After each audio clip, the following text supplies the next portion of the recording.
ഒരു രാജ്യം ഒരു തെരഞ്ഞെടുപ്പ് എന്നതിലേക്ക് ഇന്ത്യയിലെ എല്ലാ തെരഞ്ഞെടുപ്പുകളെയും പുനഃക്രമീകരിക്കുന്നതിൽ ബി കാണുന്ന രാഷ്ട്രീയ നേട്ടങ്ങൾ എന്തെല്ലാമാണെന്ന് പരിശോധിക്കാം.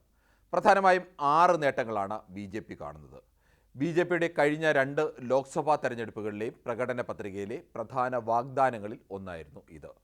ലോക്സഭാ തെരഞ്ഞെടുപ്പിലും നിയമസഭാ തെരഞ്ഞെടുപ്പുകളും ഒന്നിച്ചു നടത്തുമ്പോൾ സർക്കാരിനും രാഷ്ട്രീയ പാർട്ടികൾക്കും ഉണ്ടാകുന്ന സാമ്പത്തിക നേട്ടവും തെരഞ്ഞെടുപ്പ് ഭയമില്ലാതെ നയം നടപ്പാക്കി സർക്കാരുകൾക്ക് മുന്നോട്ട് പോകാം എന്നതാണ് ബി പുറമേക്ക് പറയുന്നത്. എന്നാൽ ഇതുമാത്രമല്ല, ബി മുന്നിൽ കാണുന്ന രാഷ്ട്രീയ തന്ത്രം മറ്റു പലതും ചേർന്നതാണ്. ഒന്നാമത്തെ നേട്ടമായി ബി കാണുന്നത് വോട്ടർമാരിൽ നിർണായക ശക്തിയായ ഇടത്തരക്കാരും സമ്പന്നരുമായ ജനങ്ങളുടെ പിന്തുണയാണ്. ലോക്സഭാ നിയമസഭാ തെരഞ്ഞെടുപ്പുകളുമായി ബന്ധപ്പെട്ട് നടക്കുന്ന വമ്പൻ പണമൊഴുക്കിൽ അസ്വസ്ഥരായ വലിയൊരു വിഭാഗം ജനങ്ങളുണ്ട്. ഇത്തരം തെരഞ്ഞെടുപ്പ് ധൂർത്തിന് വലിയൊരളവ് തടയിടുന്ന ഒരു രാജ്യം ഒരു തെരഞ്ഞെടുപ്പ് പദ്ധതി നടപ്പാക്കുന്നത് വഴി നടപ്പാക്കുന്ന പാർട്ടി ബി ആണ്. ആ ബി പിന്തുണ ജനങ്ങളുടെ പിന്തുണ ബി പ്രതീക്ഷിക്കുന്നുണ്ട്. രണ്ടാമത്തെ പ്രധാന നേട്ടമായി കാണുന്നത് മോദിയെ മുൻനിർത്തി മത്സരിക്കുമ്പോൾ ഉണ്ടാകുന്ന മേൽക്കൈ പ്രാദേശിക വിഷയങ്ങൾ മുഖ്യ ചർച്ചയാവുകയും പ്രാദേശിക നേതാക്കൾ നിർണായക സ്വാധീന ശക്തിയാവുകയും ചെയ്യുന്ന തെരഞ്ഞെടുപ്പുകളിൽ ബി ഉണ്ടാകുന്നില്ല എന്നതാണ്. ഒരേ സമയം ലോക്സഭാ നിയമസഭാ തെരഞ്ഞെടുപ്പുകൾ നടത്തുന്നത് വഴി ഈ കുറവ് വലിയൊരളവോളം പരിഹരിക്കാനാവുമെന്നും ബി കണക്ക് കൂട്ടുന്നുണ്ട്. മൂന്നാമത്തെ നേട്ടമായി ബി കാണുന്നത് ദേശീയ തെരഞ്ഞെടുപ്പ് മുഖ്യ ചർച്ചയാക്കി നിയമസഭകളിലും നേട്ടമുണ്ടാക്കാം എന്നതാണ്.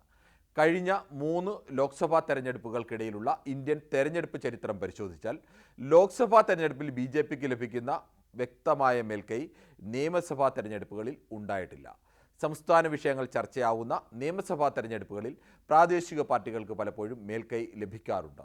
രാജ്യ തലസ്ഥാനമായ ഡൽഹി മാത്രം ഉദാഹരണമായി എടുത്താൽ തന്നെ കഴിഞ്ഞ 3 ലോക്സഭാ തെരഞ്ഞെടുപ്പിലും 7-ൽ 7 സീറ്റ് നേടി ബി സമ്പൂർണ്ണ വിജയമാണ് ഡൽഹിയിൽ ആവർത്തിച്ചത്. എന്നാൽ കഴിഞ്ഞ 3 നിയമസഭാ തെരഞ്ഞെടുപ്പിലും ബി വിജയിക്കാനായില്ല എന്നു മാത്രമല്ല, 70 അംഗ നിയമസഭയിൽ 2 അക്കം കടക്കാൻ പോലുമാകാതെ നാണം കെടേണ്ടിയും വന്നിട്ടുണ്ട്. ലോക്സഭാ തെരഞ്ഞെടുപ്പിലും നിയമസഭാ തെരഞ്ഞെടുപ്പും ഒരുമിച്ച് നടത്തിയാൽ ഇങ്ങനെ ലോക്സഭയിലേക്കും നിയമസഭയിലേക്കും വ്യത്യസ്തമായി ചിന്തിക്കുന്ന ആളുകളുടെ വോട്ട് ലോക്സഭാ തെരഞ്ഞെടുപ്പിൽ ലഭിക്കുന്ന ബി ലഭിക്കുന്ന മേൽക്കൈയിലേക്ക് എത്തിക്കാൻ കഴിയും എന്നുള്ളതാണ് ബി കണക്കുകൂട്ടലുകൾ. ഇങ്ങനെ ഒരു ദേശീയ തലത്തിലേക്കുള്ള ഒരു ചർച്ചയിലേക്ക് സംസ്ഥാന തെരഞ്ഞെടുപ്പുകളെ കൂടി മാറ്റി കഴിഞ്ഞാൽ പ്രധാനമായും അതിൻ്റെ നേട്ടം ബി ഉണ്ടാകുമെന്നും ഈ കണക്കുകൾ മുൻകാല തെരഞ്ഞെടുപ്പുകളുടെ അനുഭവത്തിൻ്റെ അടിസ്ഥാനത്തിൽ കൂടി ബി കണക്ക് കൂട്ടുന്നുണ്ട്.